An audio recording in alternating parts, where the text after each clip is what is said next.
क्रोध न करना चाहिए। भोजन करते समय कोई बात नहीं करनी चाहिए। 15 मिनट 20 मिनट भोजन करो, चुपचाप आराम से शांति से भोजन करो। पूर्व में मुंह करके भोजन करोगे आपकी आयु बढ़ेगी। उत्तर में मुंह करके भोजन करोगे आपके घर का धन संपत्ति बढ़ेगी। इधर मुंह करके भोजन करोगे आपका ऐश्वर्य बढ़ेगा। इधर मुंह करके भोजन करोगे तो आप में अकाल मृत्यु का और आप में रोग का, संकट का, कष्ट का सामना करना पड़ेगा। इसलिए इधर मुंह करके भोजन नहीं करना चाहिए। भोजन हमें साथ में करना चाहिए, नीचे बैठ के करना चाहिए, आसन लगा के करना चाहिए, पूर्व में, उत्तर में, पश्चिम में बैठ कर, जूते उतार करके, बैठ करके, आसन लगा करके। जिस आसन पर हमने भोजन कर लिया उस आसन पर पूजा नहीं करनी चाहिए। पूजा करने का आसन अलग होता है। जिस आसन पर बैठ के पूजा कर ली, जिस आसन पर बैठ के अपने भोजन भगवान का भजन कर लिया, उस आसन को आप अलग रख दो। भोजन करने का आसन अपना अलग होना चाहिए। उस पर केवल मात्र भोजन ही किया जाता है।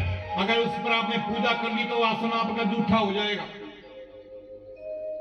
अब सोने का सुन लो। रात्रि को 10 बजे के बाद हमें नहीं जगना चाहिए और सुबह 4:15 बजे हमें सोना नहीं चाहिए। ब्रह्म मुहूर्त में उठ जाना चाहिए।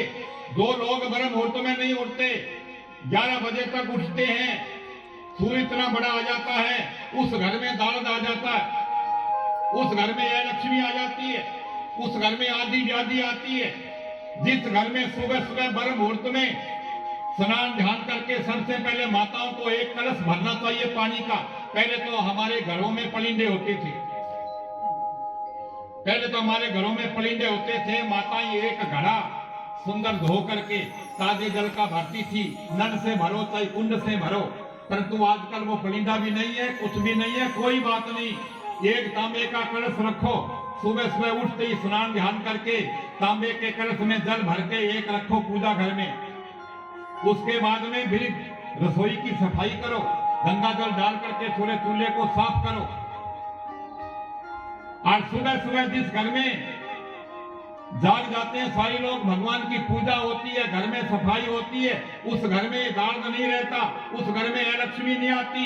और जो 11-11 बजे तक लोग सोए रहते हैं, जो स्नान नहीं करते, शाम को पूजा नहीं करते, भगवान को भोग नहीं लगाते, पहली रोटी गौ माता की, जो हम रोटी बनाते हैं चूल्हे पर, पहली रोटी गौ माता की, आखिरी रोटी कुत्ते की, बीच में जो भोजन होता है उस भोजन को थोड़ा सा निकाल करके मीठा डाल करके और भगवान को प्रसाद लगाओ, भोग लगाओ भगवान को। आपके घर में जो मंदिर है, आपके घर में जो पूजा घर है, उसमें भोग लगाओ और कहो, हे भगवान, हे कन्हैया, हे भगवान, हे बंसी वाले, हे शंकर भगवान, हे मैया, ये सब आपका दिया हुआ है।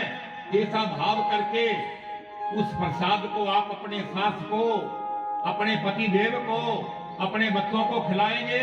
उस भोजन में अमृत की वर्षा हो जाएगी, उस भोजन में रिद्धि सिद्धि आ जाएगी, आपके घर में सुख संपत्ति रहेगी।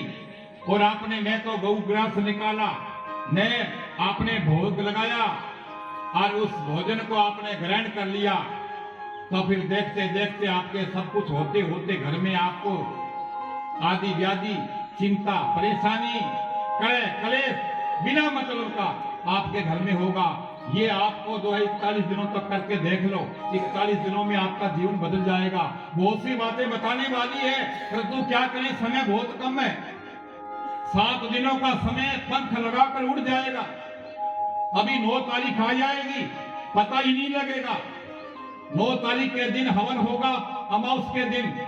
उस हवन में आप सबको आहुति लगानी है।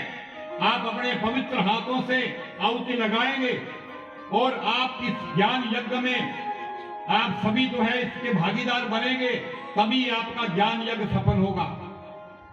तो ज्यादा से ज्यादा संख्या में आकर के आप पूजन करवाओ, फिर ज्ञान यज्ञ में कथा सुनो, फिर हवन होगा। हवन में सभी माताएं, ज्यादा नहीं तो 5-5 आहुति सबको लगानी है।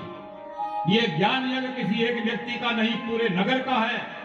और ये फुतुई नगर में हमन शांति, सुख शांति के लिए ये सब तो कार्यक्रम हो रहा है। अब कहते हैं एक जगह सोने की दे दी, सोना एक तो गहने कपड़े वाला बस और एक